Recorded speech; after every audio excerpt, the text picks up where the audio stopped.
I'm Jane Zamora and welcome back to my channel. And for today's video, guys, I would like to inform you that I'm back here for vlogging for my vlog, World of Vlog. Anyway, guys, ito na nga.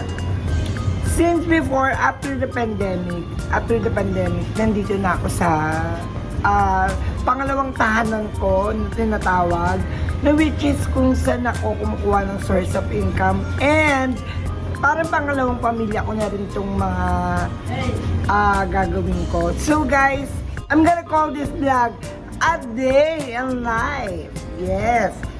So guys, samahan niyo po ako since actually nakapag mild makeup na ako kasi pupunta kami ng Andox for today's video. Yeah, punta kami ng Andox together with my Mama CJ, together with my manager. Let me tell you about something para makilala nyo naman ako a little bit. Before the pandemic, almost 6 years ko na naging tahanan to. Actually, this is my world, this is my life. Siguro simula bata ako hanggang pagtanda ko.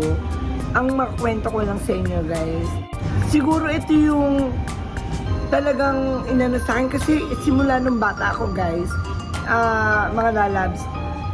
Ano na? Ito na yung gusto ko, ito na yung mahal ko, ito na siguro yung tablado, yung spotlight, yung microphone. Yan yung ano ko, yan yung buhay ko. When I was young, I dream about na maging performer ako sa stage. So sobrang pagmamahal ko sa pagsasayaw. Siguro nagsimula ako sa pagsayaw sa mga event. Yung mga nung maliit pa ako, guys, kasi ganun yun. Nung maliit pa ako, talaga sumasayaw na ako sa jeep.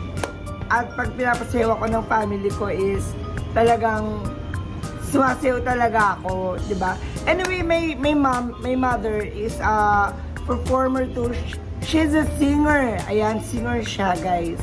Nag-singer siya dito sa Pilipinas and then nag-singer siya sa Japan. Ayan, na kung saan sinwerte siya, guys. Naging dancer kami ng Coca-Cola, ng San Miguel Beer, ng Oktoberfest, ng Colgate, at kung ano-ano pa. Hanggang sa ito pa. Okay? Hanggang sa naloka ko, na kinuha kami sa Ilocos Norte. Yun yung naging training ground ko. Diba? Yun yung naging training ground ko. At matrain talaga ng gusto sa pagsasayaw o sa pag-perform o sa pag-entertain ng mga tao, guys. Ayun, na-train kami kung ano-ano hanggang sa hinampas kami ng abaniko, nasampal ako. Diba? Kasi while on stage, binato kami ng bote. Ganun, guys. So, nakakatuwa. Let's move on.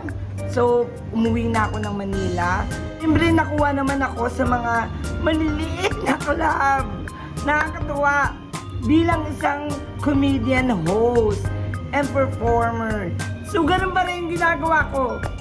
Umuwi na ako ng Manila. And after that, pag uwi ko ng Manila, almost 250 yata yung ano namin. 250 na yung ano namin with free meal. Kami mga performer, mga bakla. Hanggang sa nakilala ko yung mga 10 babae na naging part ng buhay ko. So nung yung 10 babae na yan ang tinatawag ko na the bomb explosion dancer. So, yung bomb explosion dancer na yan is parang naging anak-anakan ko na. Sila talaga yung halos araw-araw, gabi-gabi, madaling araw, kinabukasan pagkagising namin, magkakasama ulit kami. Ayun na nga. After that, nakilala namin kung saan ulit kaming sumayaw. Nakilala namin tong Makati. Hanggang sa yun. Ito na ang naging mundo ko. Unang-una ko naging bar is Jules, which is sarado na siya ngayon. Pero, syempre, hindi ko pa rin inaano yung mga mentor ko doon at yung mga manager ko doon. And after that, Especially kay Mama Girlie. Si Mama Girlie, yan, siya yung first na sa akin, tumanggap sa akin sa mga girly bar. Ako lang po ang isang gay dito sa, nakakatuwa, di ba? Ako lang kaisa-isang gay na tinanggap nila dito sa Makati, sa girly bar. Anyway, after that, nag-Montana. After ng Montana, kung saan sila ako napunta, guys. And most, especially ang Kodiaks. And now, kung saan ha. Dito lang, tabi-tabi lang.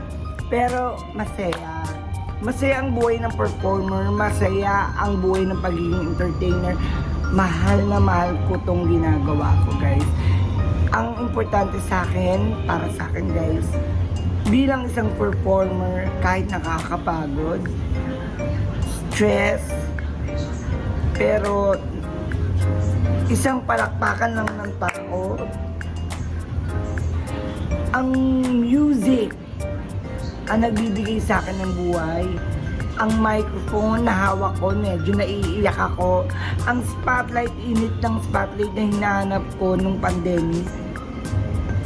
Guys, ang masasabi ko lang, before we end this story, naiyak ako.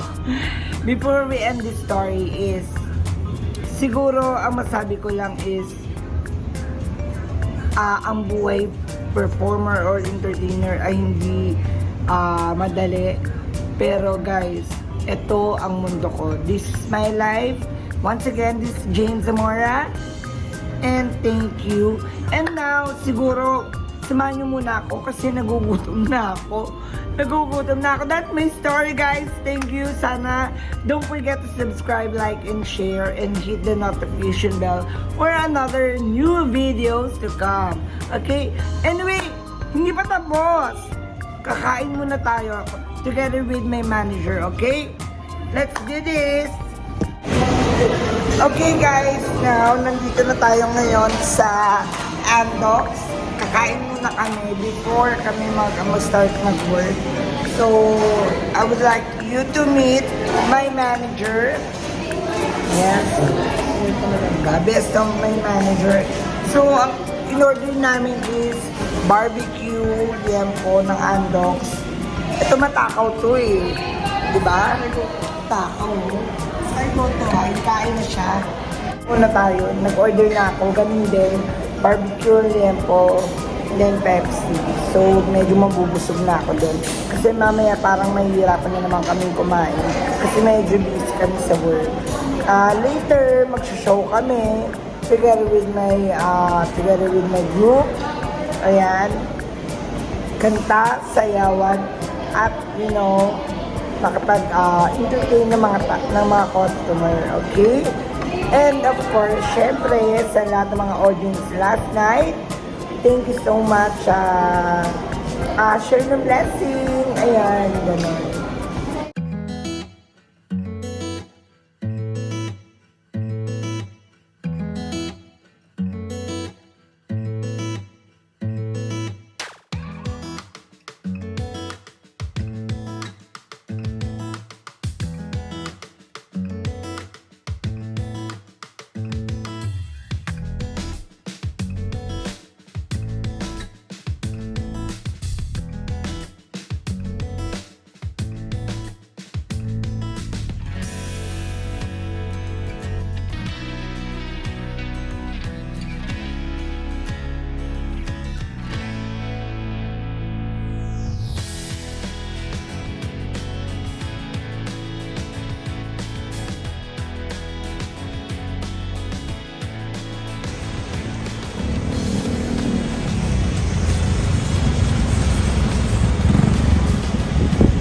Ayan, pabalik na kami sa trabaho, sa work.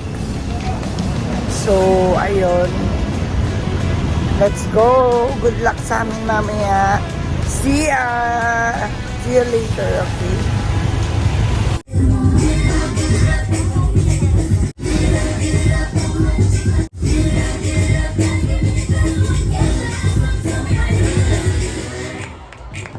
Hi Hi guys! So ayun na nga, kakauwi lang galing trabaho. So tapos na po kami mag-show. And now, matutulog na ako, mag-rest na po kami. So guys, don't forget to subscribe, like, and share this video. Once again, ayan, welcome back talaga sa akin. Dahil magbabalik vlog na po ako. Vlogging world o kung ano-ano pa man. Guys, I love you. Have a good day. I love you. See you on my next video. Love you. Tulogin tayo.